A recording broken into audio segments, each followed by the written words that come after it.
Jesus de Nazaré, se ele ressuscitou um morto? Você pode? Fique de pé no seu lugar, por gentileza. Quero convidar os aniversariantes desta semana para subir aqui, que eu quero orar junto com a igreja pela sua vida, para que Deus venha te abençoar durante essa semana ou durante o mês. Você fez aniversário? Aleluia. É todo ano, filha? Olha que maravilha. Os casais também, o João e a Maria, glória a Deus. A irmã Ruth, seu nome é Lindiane, fez aniversário também? Aleluia, hein? Glória a Deus. Vanderlei? Ô, louco, rapaz, todo ano? 31 anos que você sobe nesse púlpito, isso sim.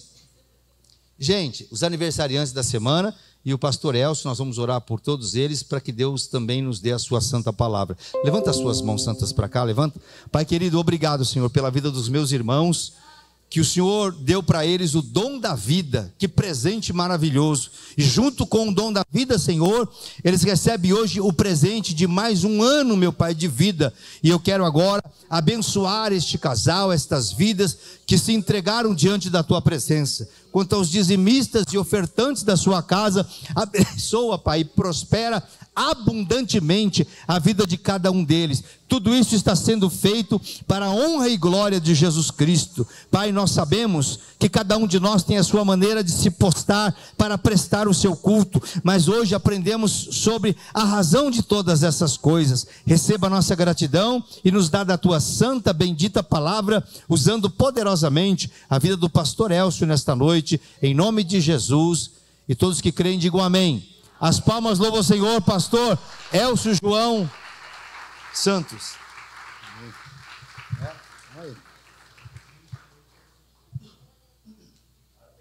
Boa noite, a paz do Cristo vivo. Os irmãos podem se assentar, podem ficar à vontade. Louvado seja o nome de Jesus. Amém. Glória a Deus.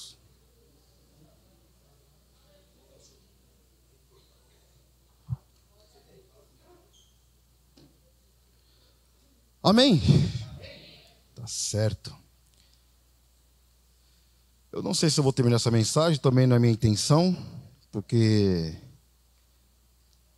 uma outra parte que eu gostaria de falar é uma parte, vamos dizer assim, não que seja melhor, mas uma parte que tem fundamento com o que eu vou falar, porque na minha concepção de pregador, quando eu vim para a igreja, era ser um pregador avivalista, trazer emoção para o povo, gritar, falava muito rápido. E o meu conceito, eu tinha alguns pregadores que eu acompanhava, e hoje me decepciono com alguns, mas não devido ao teor de mensagem, mas devido à conduta de vida que vieram levar depois. Porém, não estamos aqui para julgar ninguém. E se você quiser ouvir essa parte da mensagem, você vai ter que vir na vigília. Amém? Eu estava pensando, e não sei, às vezes a mente de alguns pregadores pode ser assim também. Que evangelho pregar? Qual é o evangelho verdadeiro? Qual o teor do evangelho que é essencial para um povo, para uma igreja? Sabendo que quando você vai para pregar para pessoas, existe vários tipos de pessoas. Pessoas que estão machucadas, pessoas que estão feridas, pessoas que precisam de uma resposta, pessoas que precisam de uma orientação, pessoas que precisam de uma libertação. E na mensagem que eu preguei aqui passando, eu preguei sobre a cruz, e para mim o tema do evangelho, para mim, é a cruz, e não tem como fugir disso. Para mim é o que eu acredito, e para mim é o que é a cruz. O evangelho de Cristo é a cruz, é o evangelho que confronta.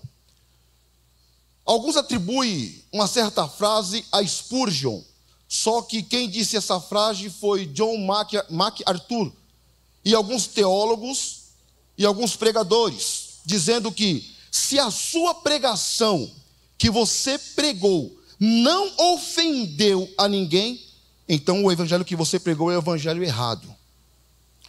É uma algo muito forte de se dizer. Se o evangelho que você pregou não te ofender, não ofender o público que você está pregando, não ofender ninguém, esse evangelho que você pregou é o evangelho errado.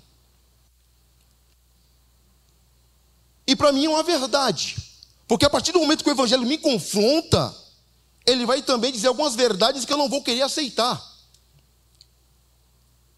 Quem é que gosta, e não é o caso aqui, espero que não seja, você está em uma situação onde ou a mulher ou o homem é flagrado em um caso de adultério, não tem como provar, e você está num ambiente onde começam a te confrontar por algo que estão dizendo, não que estão te apontando, porque ninguém sabe, só você sabe. Você vai sentir-se incomodado por aquilo que estão falando, porque você sabe que é uma verdade. Só que você vai se sentir incomodado. Você está sendo confrontado por algo que você fez, por uma atitude que você tomou, e você não está aceitando o que estão falando, por mais que não estão dirigindo aquilo para você. Mas Deus nos conhece. E aquilo está o quê? Nos confrontando a algo que nós cometemos. Porém, haja vista que alguns pregadores dizem, não, nós temos que pregar, é verdade, é essa a mensagem, esse é o teor da mensagem, é a mensagem verdadeira, a mensagem que nos confronta, é a mensagem que muitas vezes vai ofender, vai bater, por mais que a pessoa não aceite, sabe que é verdade, mas ela não vai aceitar aquilo. Jesus, certa feita, ele disse, se pegar alguém em pecado, você vai e conversa com essa pessoa. Se essa pessoa continuar na mesma prática, você vai novamente àquela pessoa com 2 testemunhas e fale do pecado sobre ela com testemunhas. Mas se ela persistir no erro, aí você leva ao público, apresenta o erro dela a público. É Jesus quem disse, é a palavra quem fala e manda fazer isso. Só que, quantas vezes você viram isso sendo feito? Não se faz. Por quê? O medo. E a gente vai pensar em várias consequências que pode haver. Umas pessoas vão dizer, está certo. Outras pessoas vão dizer, está errado. E quem está certo ou errado na história? Eu sei que certo está a palavra. Porém, alguns pregadores dizem, não. A mensagem tem que ser uma mensagem pregada, uma mensagem de amor. Uma mensagem que traz esperança. Uma mensagem que traz vida. Uma mensagem que motiva. Que a pessoa vai se pôr de pé e vai continuar a sua caminhada. Mas quando se fala isso, ele fala, não, o evangelho do confronto é verdade, mas temos que misturar para não ficar tão pesado, para poder dar para o povo. É como eu pegar o arroz e o feijão e dar para você comer segunda, terça, quarta, quinta. Mas cadê a mistura? Chegou a hora que o negócio vai descer meio que engasgando. Mas vai matar a sua fome. Mas se você, cada dia você comer uma misturinha com arroz e feijão, o negócio desce bem. Eu gosto de uma carne cozida, carne com molho. Minha esposa não gosta muito de fazer. Mas eu gosto, você mistura, desce bem. É que nem um carioca é acostumado a comer feijão preto. Eu tentei, numa época que teve aí, acho que foi quase quando eu casei, tentamos comer só feijão preto. Você come 1, 2, 3, no quarto o negócio não desce mais, irmão. Eu não sei como o carioca aguenta, mas não desce mais. Quando a esposa faz feijoada, a gente come almoço, come a janta, eu levo na marmita e falo, na janta não quero nem saber, se sobrou, dá para quem quer comer, eu não quero mais, já deu. Então, que tipo de evangelho pregar? Qual que é o evangelho verdadeiro? O evangelho verdadeiro é aquele que vai bater, te confrontar, te colocar para pensar, e você diz, é verdade, vou levantar e vou continuar a minha caminhada. João Batista era um homem que pregava duro. Nós criticamos João Batista? Lógico que não. Se você forem ver Jesus, Pedro, na segunda carta, no versículo de número 4, que Jesus, ele não poupou os anjos que caíram, ele não poupou Sodoma e Gomorra, ele não poupou o seu próprio filho e disse: até a última gota você vai beber. Por que queremos massagear o nosso ego então? Mas para não ficar só minhas palavras, abra sua Bíblia no livro de Abacuque, capítulo de número 1. Já foi uma pequena parte da introdução do que iremos falar aqui nesta noite. Livro de Abacuque, capítulo de número 1, verso de número 1.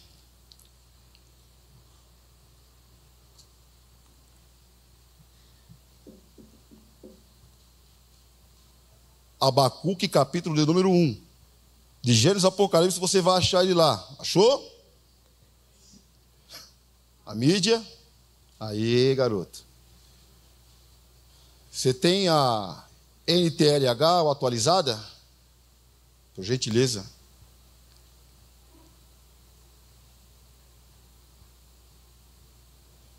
Pode ser a corrigida.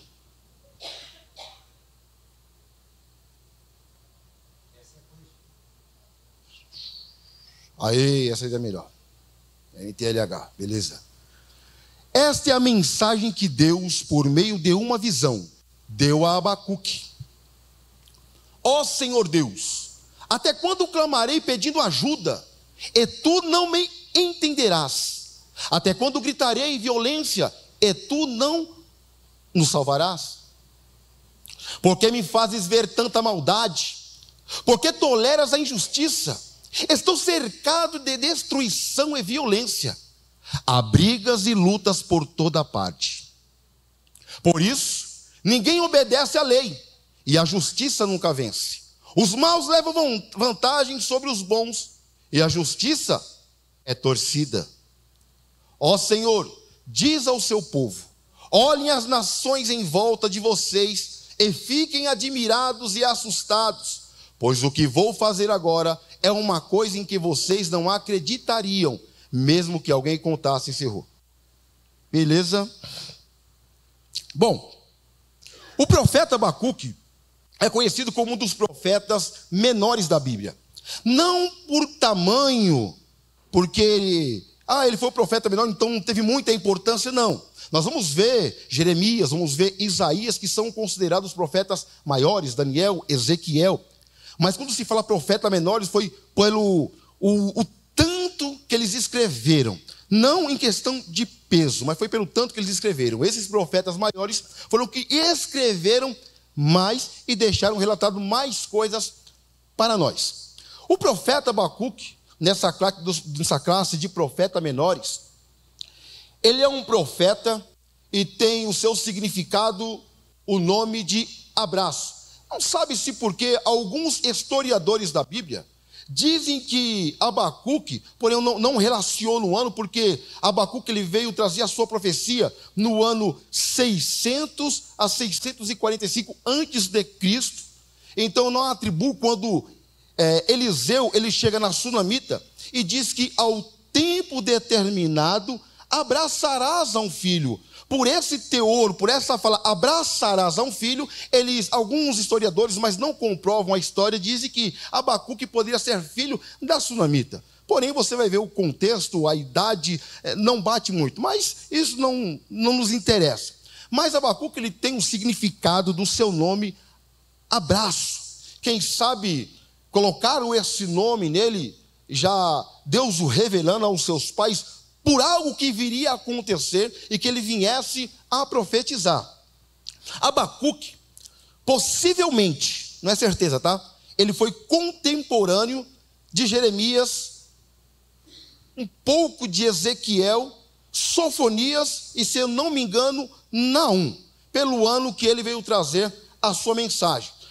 Porém, um dos profetas menores, e se você for olhar os profetas menores, alguns deles trouxeram profecias à nação de Israel e de Judá. Abacuque ele traz algo, não é uma profecia diretamente para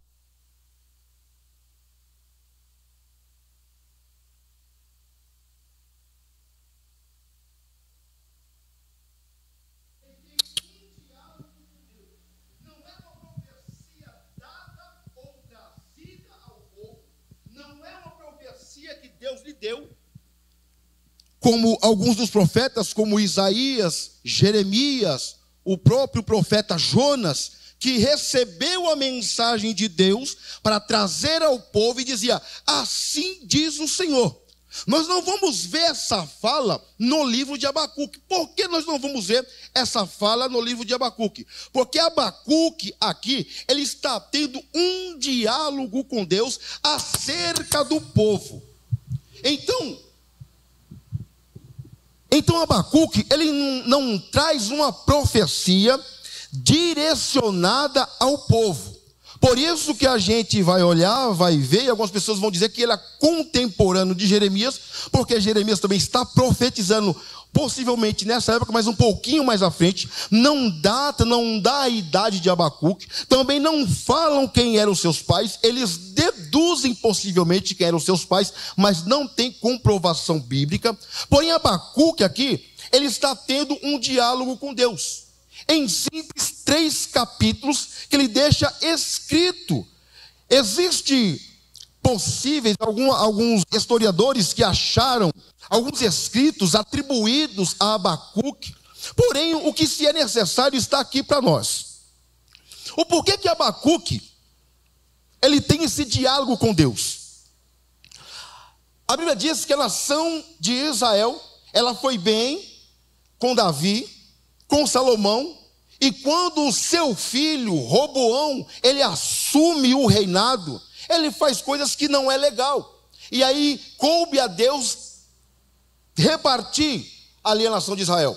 Judá vai para um lado, com, se não me engano, Efraim, e as outras tribos vão para outro lado, sendo assim dividido tribo do sul e tribo do norte. Judá com a capital Jerusalém do sul, e Samaria e Israel como a tribo do norte. E a Bíblia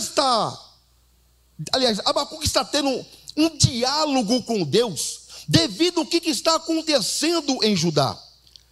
A Bíblia vai mostrar que Deus está permitindo que os assírios entrem no reino do norte, em Israel e em Samaria, e leve todos os cativos de lá. Todo mundo é levado cativo.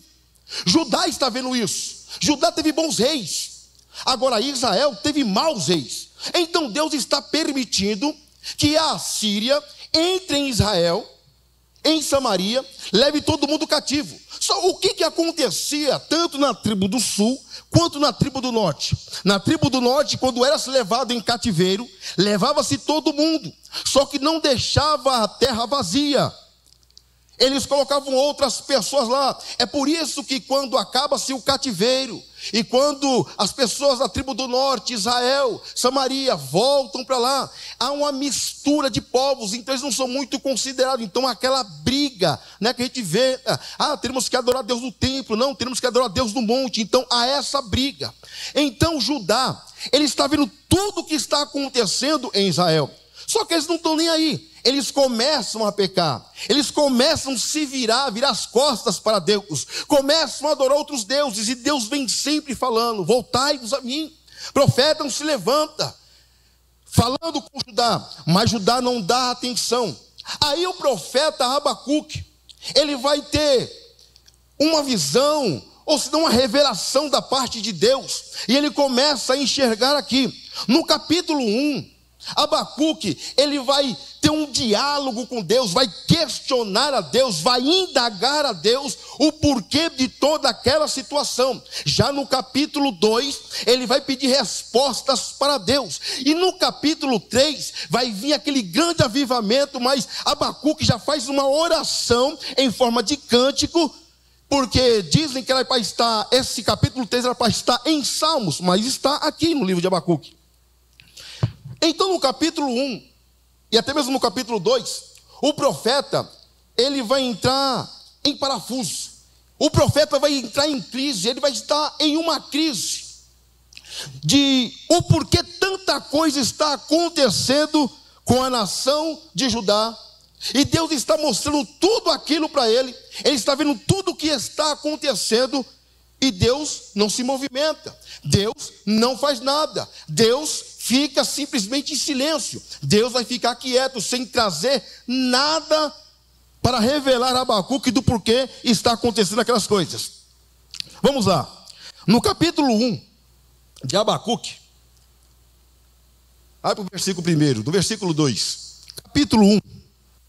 Diz assim: ó Senhor Deus, até quando clamarei pedindo ajuda, e tu não me atenderás? Até quando gritarei violência, e tu não nos salvará? O profeta, ele está clamando. Em outras Bíblias vai dizer que ele clama e ele grita. Clamar é uma coisa, gritar é totalmente outra, diferente. Mas por que ele está clamando? Por que ele está pedindo? Por que ele está interrogando, questionando a Deus de tudo que ele está vendo? O que Abacuque está vendo na nação de Judá? Ele está vendo corrupção. Ele está vendo o povo voltando as costas para Deus. Ele está vendo o povo partindo para a idolatria.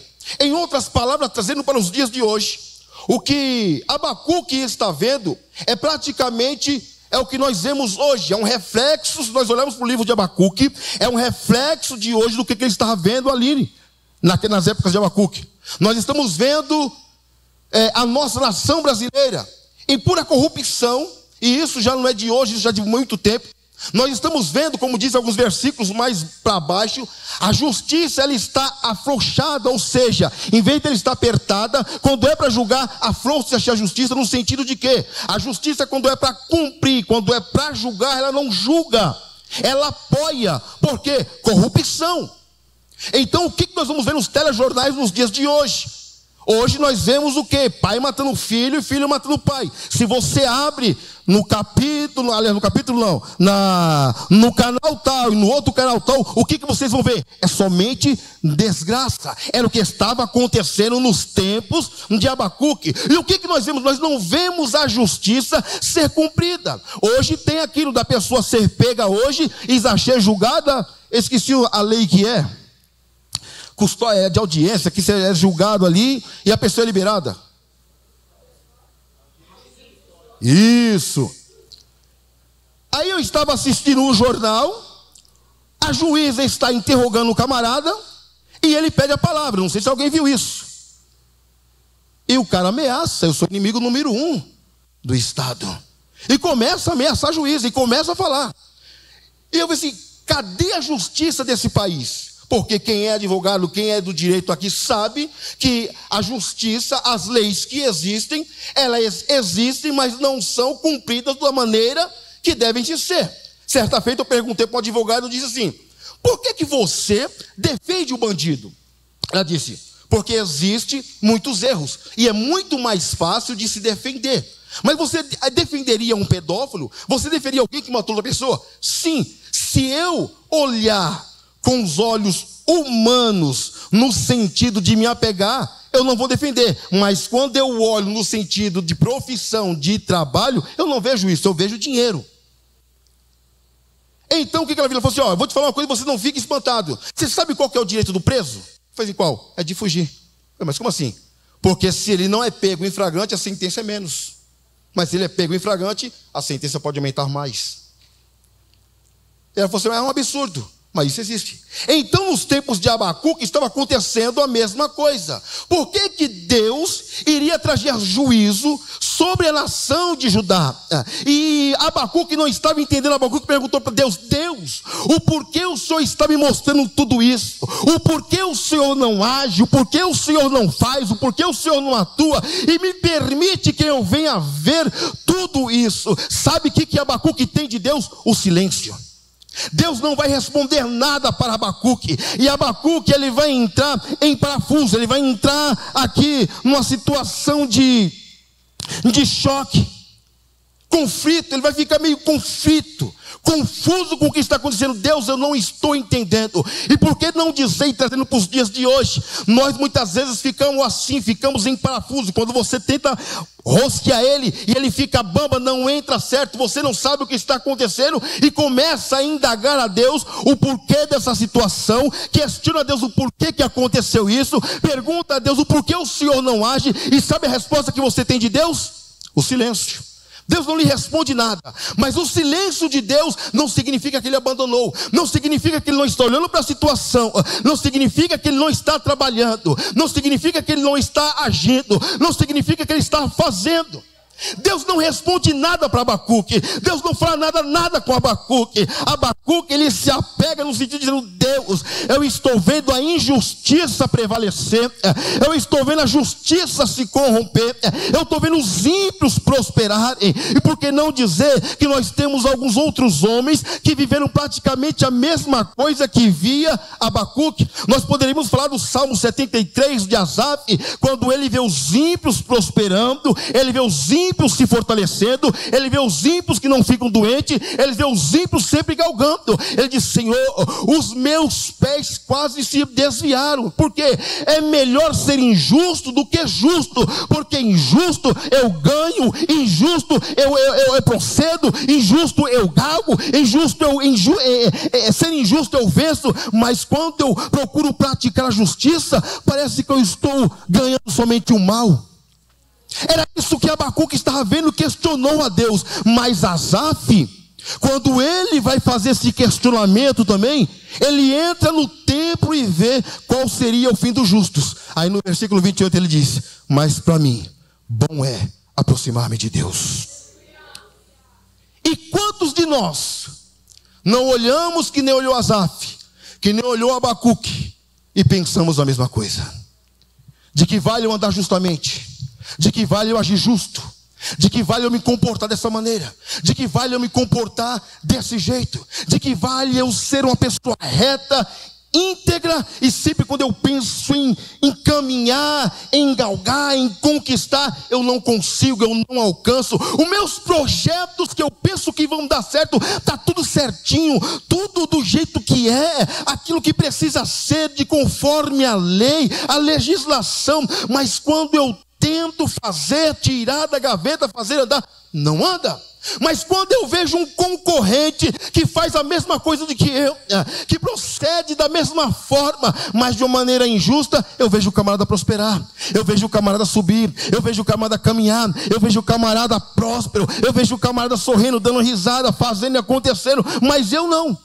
E aí a gente entra em parafuso, a gente questiona Deus, indaga Deus, Deus, o porquê? Quantas pessoas já não perguntaram para Deus, Deus, o porquê? Pois bem, Abacuque está vendo tudo isso. A primeira coisa que eu gostaria de aplicar aqui para nós nesta noite é: os desobedientes, eles colherão os frutos amargos da desobediência. Os desobedientes colherão os frutos amargos da desobediência. Não tem como fugir. Plantou, colheu. É Bíblia. Não tem como fugir. Plantou, colheu. Não tem como. Aquilo que você plantar, certamente você vai colher. Se você semear maldade, angústia, tristeza, é o que você vai semear para a sua vida. E preste atenção: plantou maldade não significa que a maldade vai vir no mesmo momento. Pode se passar anos, mas tenha certeza, você vai colher. Lembram de Davi? Davi, um homem segundo o coração de Deus, um homem que era reto, um homem que era justo, andava com Deus. Deus chama um homem segundo o seu coração. Aliás, a Bíblia vai dizer que Deus procurou, e vai dizer que Deus achou um homem segundo o seu coração, Davi. E o que agora faz? Cai em adultério, manda matar, e nessa morte acaba morrendo o marido da mulher, o pai da mulher e mais outros soldados. Porque era rei, porque pensou que poderia fazer qualquer coisa, poderia agir. Aí quando nós olhamos lá na frente, nós vamos ver que Davi, o seu filho, ele tem um incesto. É incesto que se fala? Com a própria irmã, isso, né? Tem um incesto com a sua própria irmã, porque era filha do pai, mas não era filha da mesma mãe. Um filho se apaixona, o outro filho vai e mata o próprio irmão porque teve incesto com a irmã, porque era filho de pai e mãe. Passa-se mais um tempo, Davi não julga como tem que julgar. Absalão sai para a terra, volta, porque é pai. Mas não é porque é pai que não tem que agir com justiça. Se engana. Saiba que você é o referencial da sua casa. Você é o exemplo, você é o espelho. Se você agir mal, eles vão te olhar e vão querer agir mal. Não é que seja uma regra de vida, porque os pais podem ser maus pais, mas o filho pode olhar e pode partir, porque é certo que é correto. Mas a possibilidade disso acontecer, eu não vou dar um número exato aqui, tá? Mas eu creio que seja mais de 70%. De ele se corromper também. Então Absalão agora tenta tomar o reinado de Davi. Davi fica triste, Davi não está contente com a situação. E quando nós olhamos essas passagens, e quando nós vemos, como Davi está sofrendo, como Davi está sendo castigado. Porém, se nós formos olhar lá atrás, todo ato, tudo aquilo que você plantar, você vai colher. Todo ato, por mais que você peça perdão, por mais que você se arrependa, isso não te livra do colhimento. Agiu, fez alguma coisa, se foi mal, vai ter consequência. Não adianta, vai ter consequência. E tudo o que aconteceu na vida de Davi, disse o profeta, e a espada nunca se apartará da sua casa. Sabe o que ele disse? Boa essa palavra. Deus perdoou? Perdoou. Continuou sendo homem segundo o coração de Deus? Continuou. Foi um homem que foi exemplo? Foi. Tirando essa parte, é exemplo. Porém, a espada nunca se apartou da sua casa. E tudo o que aconteceu na vida de Davi foi uma colheita do seu plantio errado. Então não adianta. O desobediente certamente colherá os frutos amargos do seu plantio. Não tem como fugir, não tem como correr. Plantou, colheu. Seja bom ou seja mal, vai colher. E era isso que Judá estava plantando. E era isso que Abacuque estava vendo. Então Abacuque está questionando a Deus. Deus está mostrando para Judá, olha o que aconteceu com Israel. Judá, eu permiti os assírios entrar em Israel, em Samaria, levar todo mundo cativo. Está todo mundo sendo levado, não foi uma, não foi duas, não foi 3 vezes. O povo está sendo levado, você está vendo, vocês estão vendo, não estão tomando atitude, não estão se voltando para mim, não estão seguindo as minhas leis, não estão seguindo os meus preceitos, não estão obedecendo os meus mandamentos, não estão andando em retidão, pelo contrário, vocês estão vendo e estão fazendo pior. Mas sabe qual que é o questionamento do profeta? Senhor, por que o Senhor está me mostrando tudo isso? Por que o Senhor está me permitindo que eu veja tudo isso? E ele questiona, ele indaga a Deus, e ele tem o quê? O silêncio. Não tem resposta nenhuma. Nós olhamos para a nossa nação brasileira, é tanta corrupção no meio do governo, é tanta corrupção no meio da sociedade, uma sociedade que infelizmente é falida. Nós vemos as coisas acontecer e muitas vezes nós mesmos fechamos os olhos. Mas a desobediência tem um preço. Vão colher os frutos amargos que estão colhendo. O mal que semeia, ou o mal que semearam, veio em forma de juízo. O mal que eles plantaram veio em forma de juízo para o povo de Judá. E presta atenção, o mal que plantaram veio em forma de juízo. Isso não serve só para a nação, isso traz um espelho para nós.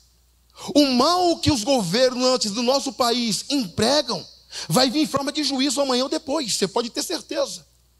Isso está relacionado para a nação brasileira e para as outras nações. Isso está relacionado com a igreja. Isso está relacionado também com a família e com o indivíduo pessoal. Vou repetir. Isso está relacionado à maldade que plantamos, relacionado com a nossa nação, o juízo que vai se colher, relacionado com a nossa nação, relacionado com a igreja, relacionado com a família e relacionado com o indivíduo pessoal. O que fizer vai colher. O que derramar de maldade, o que plantar de maldade, certamente vai colher. Não tem como fugir. Está relacionado com tudo. Maus líderes formam maus pessoas.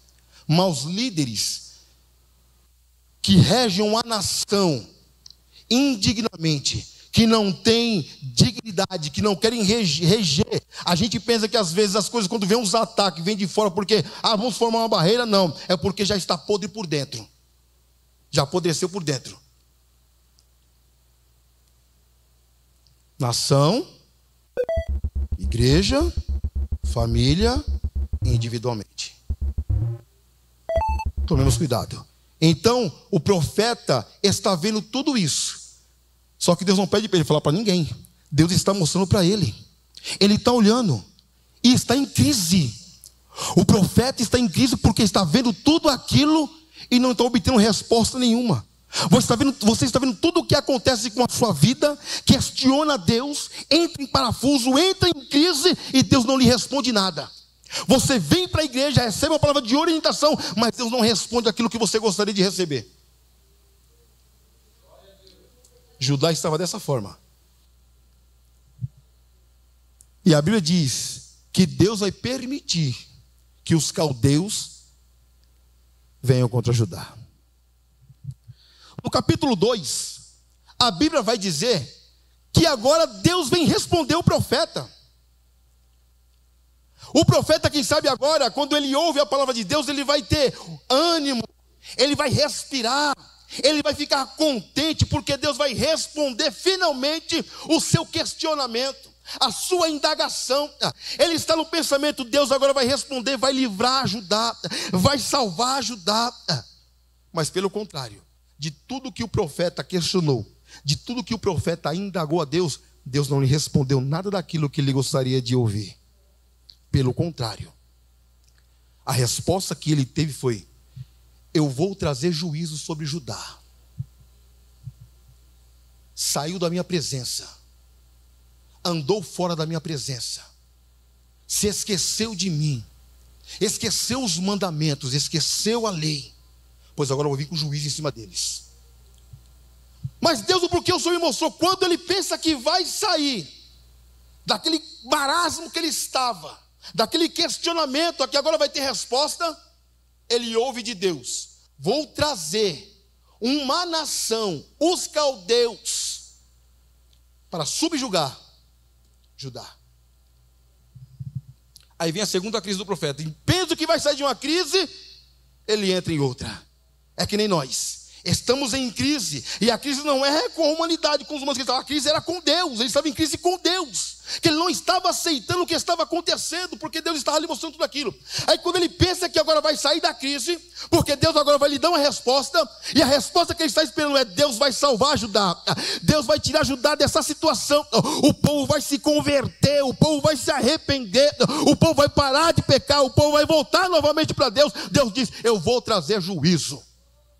Quando ele sobe na torre de vigília, ele olha para o povo, ele vê o povo na corrupção, ele olha para cima, quem sabe ele vê Deus com o dedo assim. Não é assim, é assim: vou trazer juízo. Só que por que o profeta fica com mais conflito dentro de si? Porque Deus vai trazer uma nação mais ímpia do que Judá para corrigir Judá.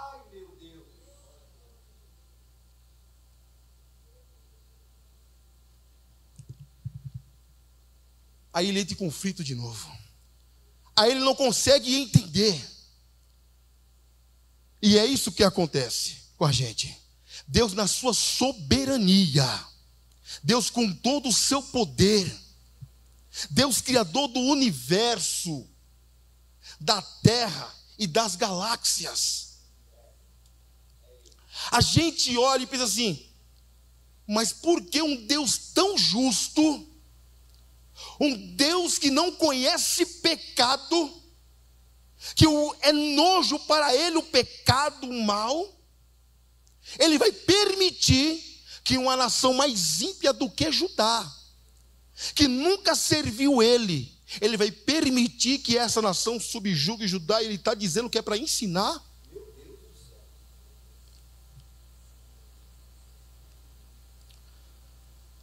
O profeta não entende, e nem nós vamos entender, porque essa resposta nunca foi dada para ninguém. E vou lhe dizer uma coisa, provavelmente nunca será dada, porque existem coisas que Deus vai fazer que Ele nunca vai revelar a ninguém, porque só cabe a Ele. Só cabe a Ele fazer. É no sentido, o que eu faço não te interessa, o que eu faço é o melhor para vocês. Não interessa a ninguém, porque o que eu faço está no meu controle, não foge nada do meu controle, e o que eu faço é bem feito, independente daquilo que vai ser feito. Deus não precisa dar justificação para ninguém. Ele não precisa justificar aquilo que Ele vai fazer. Com toda a sua soberania, a gente vai questionar Deus. Deus, nós queremos ensinar, né? Não que seja desmérito. Vou repetir, não que seja desmérito. Deus não está com cap na cabeça para me atender nem te atender. Jesus, eu quero isso hoje. Oh Deus, manda aquilo que eu estou precisando agora. Jesus não é servo nem empregado de ninguém. Ponha isso na sua mente. E a gente pensa que Deus tem que responder tudo aquilo que Ele vai fazer com a nossa vida. Não é bem assim. Viva o que Ele tem para você. Não interessa o que vai acontecer. Se Ele está no controle, é que nem um vaso, né? Quem é o vaso para dizer como deve ser feito? Como deve ser moldado? Então, Abacuque não está aceitando. Mas quem é você, Abacuque? Quem sou eu para não aceitar os desígnios de Deus? E eu já ouvi pregadores falar, igrejas falar, não aceite isso na sua vida. Como não aceitar quem somos nós? Homens, mulheres mortais. Você quer dizer o que para Deus? Pecamos todos os dias, acordamos, não dizemos nenhum obrigado porque acordamos e pelo ar que estamos respirando e queremos questionar e indagar a Deus. Quem somos nós?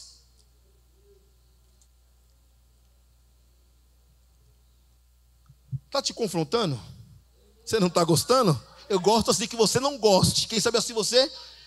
O nosso irmão Geraldo tem o costume de dizer, remédio bom é aquele que é doce, aliás, é aquele que é amargo, mas quando desce, faz efeito. Hã? É bom. Não gosto de tomar, mas é bom. Deus mostra que vai punir Israel. O profeta está em crise. Senhor, como é que o Senhor vai trazer um povo que é mais ímpio do que Judá para colocar o povo na retidão? Só que quando ele entra em crise, ele não entende mais o que Deus quer fazer, ele vai esperar agora. Ele vai esperar Deus resolver a situação. Mas ele vai esperar, não é cruzar os braços e dizer, Deus, faz do jeito que o Senhor quiser. Do jeito que o Senhor quiser fazer, o Senhor vai fazer. A Bíblia diz que os babilônios vieram, entraram uma vez, entraram duas vezes, entraram 3 vezes, levando o povo cativo. Não tem como você impedir o trabalhar de Deus. Se Ele tiver que te colocar, vou falar pesado agora, tá? Se Ele tiver que te colocar mais uma enfermidade para você aprender, Ele vai colocar. Sabe por quê? Não é médico que faz a ferida e cura a ferida. Que eu saiba, quem faz a ferida e cura e liga a ferida é Ele. É eu que faço e sou eu que ligo. Se Ele faz e se Ele liga, é porque é propósito dEle. Quem somos nós para questionar com Deus? Só que o profeta não vai esperar de braço cruzado. O profeta não vai esperar numa rede sentado, Senhor, já que eu entrei em crise, entrei em parafuso, estou que nem bobo, quando o peão está parando de rodar e cai, eu estou desse jeito, estou dessa forma, então eu vou parar, não vou questionar, não entendi, eu não quero mais nem saber, mas sabe o que ele vai aprender? Não, já que eu vou esperar, já que vai ter que acontecer isso, Deus me mostrou, Ele disse que mesmo no silêncio dele, Ele está trabalhando, Ele disse que mesmo trazendo aquilo que é ímpio, para colocar certo aquilo que é povo dele, eu não vou mais questionar. Ele vai parar porque ele entende, ele consegue entender, e ele vai esperar agora. Não é sentado, não é deitado, mas é orando. E no capítulo 3 ele vai orar a Deus. O capítulo 10 é a chave de tudo, porque ele vê tudo o que está acontecendo, ele vai entender, ele vai compreender que vai ser necessário Judá passar por todo esse processo, mas ele vai esperar com fé. Ele vai esperar com fé. E a Bíblia vai dizer que Deus mostra que vai punir, Deus disse que vai trazer, Deus disse que vai levantar e vai agir com justiça. Aí ele vai dizer para Deus: Deus, já que é assim. Aí o versículo que nós conhecemos, que nós só costumamos falar esse versículo de Abacuque: Senhor, aviva a tua obra e no meio dos anos a notifica. Aviva a sua obra e no meio dos anos a notifica. Abacuque agora está entendendo o processo de Deus. Abacuque agora está entendendo o agir de Deus. Abacuque agora está entendendo o trabalhar de Deus. Só que ele não vai ficar quieto. Abacuque, ele não se coloca na posição de profeta. Abacuque não se coloca na posição de pregador. Abacuque se coloca na posição de intercessor. Já que eu não posso pregar, já que eu não posso profetizar, eu vou interceder. Senhor, aviva as tuas obras no meio dos anos, e no meio dos anos a notifica. Ele começa a interceder, dizendo: Deus, faz o que tem que fazer, age do jeito que tem que agir. Se tiver que apertar, aperta até sair todo o caldo, mas que venha limpo. Mas eu vou interceder por este povo, e eu sei que o Senhor vai trazer um povo avivado, vai trazer um povo transformado. E ele espera, sabe como? Fé. Ele vai agir a sua fé. Por mais que ele não consiga entender, ele vai ter fé em Deus, sabendo que Deus vai operar o melhor. Aí nós vamos para o versículo final.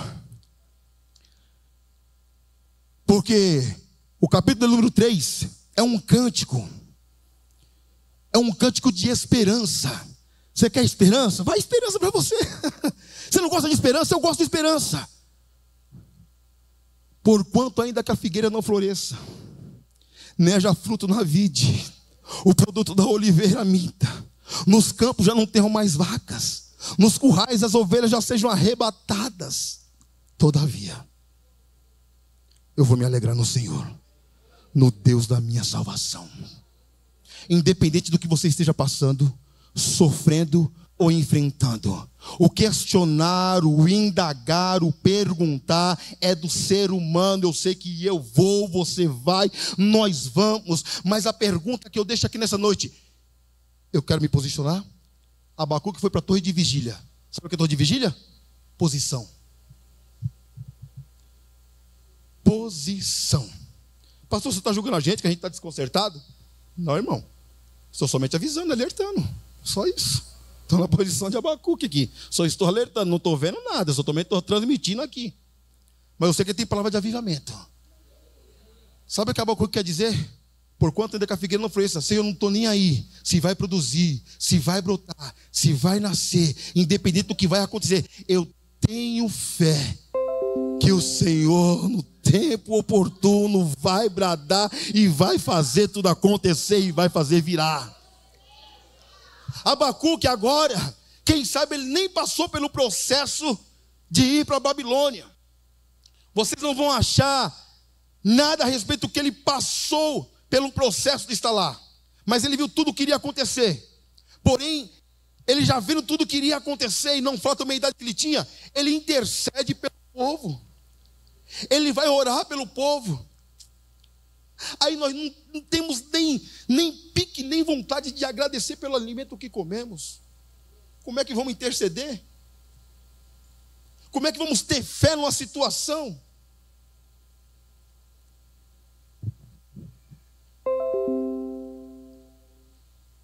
Vamos mudar hoje. Vamos transformar hoje. É degrau por degrau, passo por passo, para que não venha o juízo de Deus sobre a nossa vida. O problema da nossa nação está do jeito que está. É nosso. Ah, pastor, mas é os governantes que estão lá. É o seu parceiro. É nada. Vou falar o nome, né? Parceiro é minha mulher que anda comigo lado a lado. A minha obrigação, a obrigação da igreja é orar, é interceder. Senhor, abençoa os governantes do nosso país, abençoa os governantes da nossa nação, para que hajam justamente. Só que eu falo isso, pregadores falam isso. Para quê? Eu quero saber se meu pão vai estar na mesa amanhã. Eu quero saber se o leitinho do meu filho vai estar quentinho amanhã, se o micro-ondas vai ligar, se vai ter gás. A nossa preocupação é essa. Mas se a nação falir, você não vai ter nem como pensar para comprar, para colocar na sua mesa amanhã. Porém, o que importa é a igreja ficar de pé, tendo ou não tendo, porquanto ainda que a figueira não floresça, nem haja fruto na vide, o produto da oliveira minta, e por aí vai. Os currais não hajam vacas, as ovelhas da manhã sejam arrebatadas. Todavia, eu me alegrarei no Senhor, no Deus da minha salvação. Sabe por quê? Porque ele vai dizer assim, ó, e o justo viverá pela fé.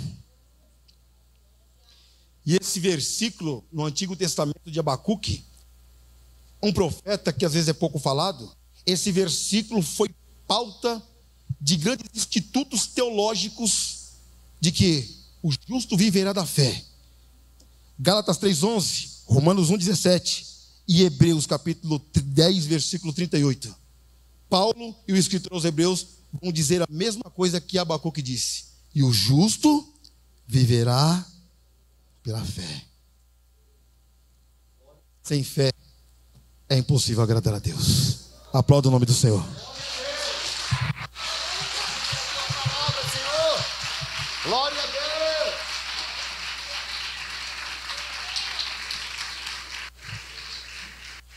Glória a Deus.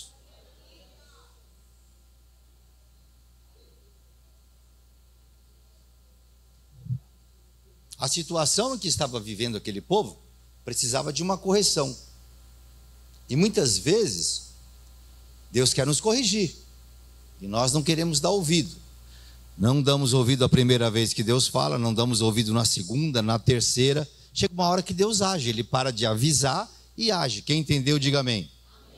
Só que o profeta, ele estava numa posição de obediência e acreditando que depois de tantas indagações a Deus, como bem colocou o pastor Elcio, ele usou uma expressão no capítulo de número 3, se a mídia puder me ajudar, o verso 3:18, Abacuque 3:18, ele usa de uma expressão depois de dizer assim, ó, se der tudo errado, se eu ficar desempregado, se a casa cair, se a enfermidade for agravada, se der problema na colheita, se eu, enfim, depois que ele disse tudo isso, aí ele diz assim, ó, o profeta, mesmo assim, você pode ler com o pastor aqui, vai ler com o pastor, vai, 1, 2, 3, mesmo assim,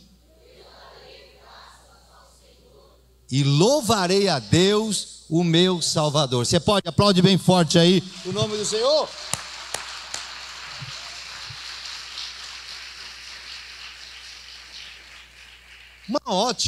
Uma ótica de se olhar, o porquê de Deus nos tratar, às vezes tratando toda a nação, mas por nós estarmos aqui, isso acaba nos atingindo também, às vezes tratando a igreja, e por estarmos aqui nos atinge também. Às vezes Deus precisa tratar a família inteira, e por nós fazermos parte da família, nos atinge também. Só que às vezes é individual. Não é assim que o pastor pregou? Às vezes é individual. Talvez não seja com essa pessoa que está do seu lado, talvez seja com você. Talvez não seja com você, mas é com essa pessoa que está do teu lado. Então, glórias a Deus por esta palavra, amém, gente? Esta palavra é uma palavra digna de aceitação, porque depois, em um outro momento da Escritura, Jó passa por um processo terrível. Depois de todo aquele terrível processo, ele também começou a indagar a Deus, pastor Elcio. Mas por que me sobreveio todo esse mal? Por que todas essas coisas aconteceram? Aí Deus diz para Jó, Jó, senta aqui, vem cá, senta nessa primeira cadeira aqui. Jó sentou. Ele falou assim, Jó, deixa eu te fazer uma pergunta para ver se você capta a informação. Jó, aonde você estava quando eu estava construindo o planeta Terra? Você estava onde? Você sabe, Jó, aonde você estava quando eu estava fazendo o céu, o sol, a lua, as estrelas? Não sabe, né, Jó? Aí Jó pôs a mão na boca, se calou e entendeu. As perguntas de Deus era para dizer para Jó assim, ó: você quer dizer, meu filho, que eu não sei o que eu estou fazendo com a sua vida? Sabe o que Deus mandou eu te dizer aqui? Essa situação, Deus está dizendo assim, ó: eu sei o que eu estou fazendo com a sua vida. Eu sei o porquê desse processo. Não é esse, os processos que passou lá atrás, o que está passando hoje, o que vem pela frente, é o ajuste de Deus, porque a Bíblia diz que Deus nos ama, e Deus corrige aquele que Ele ama. É por amor. Sabe aquele pai que fala para o filho: não ponha a tomada, a ferramenta, a chave de fenda, qualquer coisa aqui na tomada. Aí bate na mão do filho. A segunda vez bate na mão, a terceira vez bate na mão do filho. Na quarta tem que dar uma surra de verdade, porque senão o menino vai morrer lá na tomada. Então assim, ó, gente, é assim que Deus nos trata. A hora que Deus fala conosco nesse nível de ministração, é porque Deus está dizendo assim, ó: eu quero poupar você de sofrimentos, mas dá ouvido à minha voz. Porque a colheita, a semeadura trará a colheita. Todavia, esta palavra é digna de toda aceitação. Haja o que houver, eu vou confiar em Deus e permanecer nele. Ainda que a oliveira minta, não dê fruto, não interessa o que vai acontecer, eu vou permanecer em Deus. Quem entendeu, diga amém. Queridos, quando Deus fala assim conosco, é para a gente, ó, ligar as duas antenas e dar uma olhadinha na vida, no sistema que está do nosso lado, e não, ó, presta atenção, e não se misturar, se é que vocês me entendem. Não se misture. Por quê, irmãos? Roubou o INSS, não roubou, deixou de roubar. Nós não estamos aqui para acusar ninguém, mas nós temos que orar por justiça. Quem entendeu, diga amém. Nós não sabemos se foi esquerda, se foi direita, se foi A, se foi B, não importa, mas que os coitados aposentados foram roubados, foram. Agora, quem fez isso tem que sofrer as consequências. É a justiça, é a lei dos homens e de Deus essa. Amém? Fica tranquilo, a justiça de Deus está chegando para a glória do seu nome. Santos de Deus, terça-feira agora, 19h45, nós temos um momento de oração aqui na igreja. Se você não tem acostumado a vir, vem agora quinta-feira buscar renovo para a sua vida. Quinta não, terça-feira, às 19h45.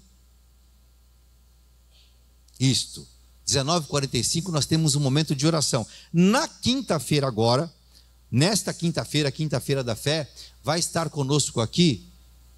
Não tem a quarta é o estudo na quinta, isso, ó. Na quinta estará conosco o pastor Rodrigo Soeiro, pastor presidente da ADAI, Assembleia de Deus do Ipiranga. Ele vai estar ministrando a palavra de Deus aqui. Ele já esteve aqui uma vez, abençoado de Deus, falando sobre a pessoa do Espírito Santo. Não sei se vocês lembram, foi um trabalho com os jovens, mas foi fantástico. Ele vai estar agora, nesta quinta-feira, pastor Rodrigo Soeiro, nos ministrando a palavra de Deus na Quinta da Fé. Quem entendeu, diga amém. Domingo, além do batismo, né? Porque nós vamos ter o batismo aqui e já está confirmado. Eu quero que você dê um glória a Deus, tá bem? 9 pessoas estão confirmadas para o batismo no próximo domingo. Glórias a Deus. E vai estar pregando domingo que vem professor Tarcísio, nosso professor de quartas-feiras, que está nos ensinando aqui, fazendo o estudo bíblico. No domingo ele estará pregando também a palavra de Deus. Fique de pé no seu lugar, por gentileza, ponha a sua mão sobre o seu coração e diga comigo assim: Senhor, obrigado, Senhor, porque a tua palavra, ela diz que o Senhor, por amor, repreende e corrige aquele que o Senhor ama. Obrigado.